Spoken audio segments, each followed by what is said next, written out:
We are back live tonight from Union Station in Denver, Colorado. And Colorado is interesting. It's been a reliably blue state in recent years. But talking to voters on the streets of Denver, you do get a sense of how free-minded people here can be in a state where about half of voters don't identify with any political party at all. And that is reflected by the man serving his final term as their governor, Jared Polis. He is a Democrat officially, but he's sometimes described as a Western libertarian.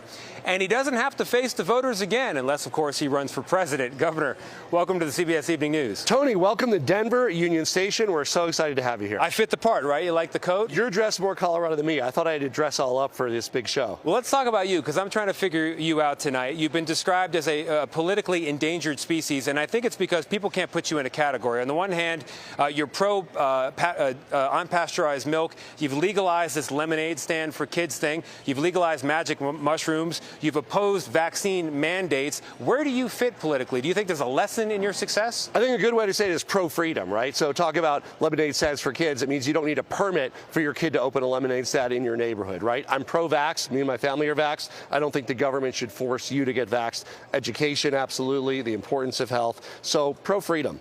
So then talk to me more about the vaccine situation, because you have opposed vaccine mandates. You're pro-freedom. Where does that mean you come down on the CDC's new moves here, recommending fewer shots for kids today? Well, those are recommendations, obviously, and I think... You support them? We separate in Colorado. We use some of the national recommendations that, again, it's up to each parent to make that decision for their kids.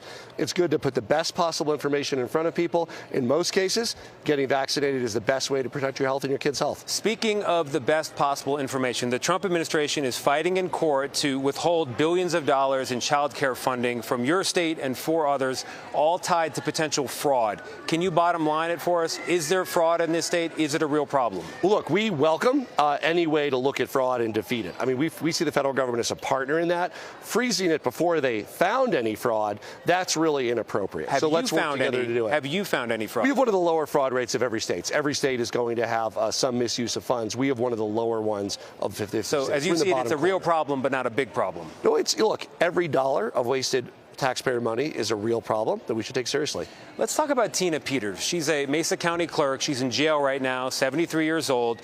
Her crime was unauthorized access to voting machines in 2020. President Trump wants this woman out of prison. You seem to oppose him on this. It's state charges. But now maybe you're coming around, I read. What are you thinking on Tina Peters? Well, look, you can't give the president the headspace on this. You look at every case on clemency and on the merits, right? You have somebody who is nonviolent, first-time offender, elderly. On the other hand, does she take full accountability for a crime? We don't look at this in isolation. I have dozens of these requests that we look at regularly, and I want to make sure we don't look at this one in any different way. So you're thinking about it? We're thinking about all of them. Any governor, any executive is able to provide a check through this ability to reduce sentences, and we look at that in dozens of cases every year. And in my last year, certainly mercy and giving people a second chance, it's a core value of mine, and I'm really looking to do it in other ways that can help people. All right, Governor Polis, I know you're sticking around for some additional questions. We really appreciate you coming by and spending some time with us. Thank you very much. Thank you, Tony. Governor Jared Polis.